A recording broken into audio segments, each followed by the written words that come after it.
மகாபெரிவாச்சரணம். ஸ்ரீ லலிதா ரகசியசகஸ்திரநாமத்தில் வாக்தேவதைகள் அம்பிகையை கலைகளின் ஆத்மாவாக இருக்கிறாள் என்று சொல்லி கலாத்மிகா அப்படின்னு சொன்னாங்களா? அப்படி சொல்லும் பொழுது அதற்கு தொடர்புடையதாக அடுத்த நாமமும் சொல்லப்படுகிறது. ஓம் கலாநாதாயை நமஹ. ஓம் கலாநாதாயை நமஹ. இப்போ நம்ம முதல்ல சொன்ன அந்த நாமத்தை ஞாபகம் வச்சுக்கிட்டு அதற்கு தொடர்பு படுத்தி பார்த்தால் இதற்கும் நமக்கு பொருள் நன்றாக புரியும். இப்போ கலா அப்படின்னு சொல்லும் பொழுது கலைகள், நாதா அப்படின்னா தலைவி. அப்போ கலைகளுக்கு தலைவியாக இருக்கிறார். முதல்ல சொன்ன நாமால என்ன சொன்னாங்க? கலைகளுக்குள் ஆத்மாவாக இருக்கிறாள் என்று சொன்னாங்க.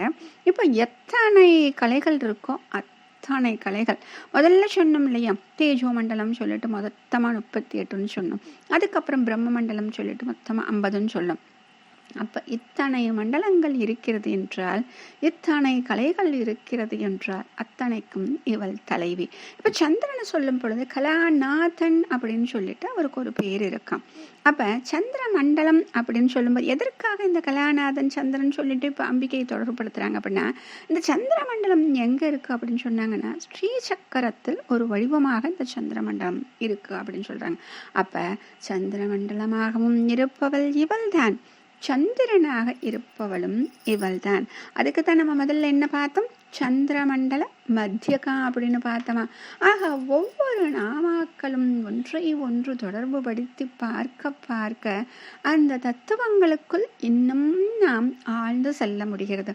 முதல்ல சொன்ன அந்த மத்தியகா மத்தியமாக இருக்கிறார்கள் என்று சொன்னார்கள் இல்லையா? அடுத்தது அந்த கலைகளே சொல்லிட்டு கலாத்மிகான்னு சொன்னாங்க, ஆத்மாவாக. இப்பொழுது தலைவியாக இருக்கிறாள் அப்படின்னு சொல்றாங்க.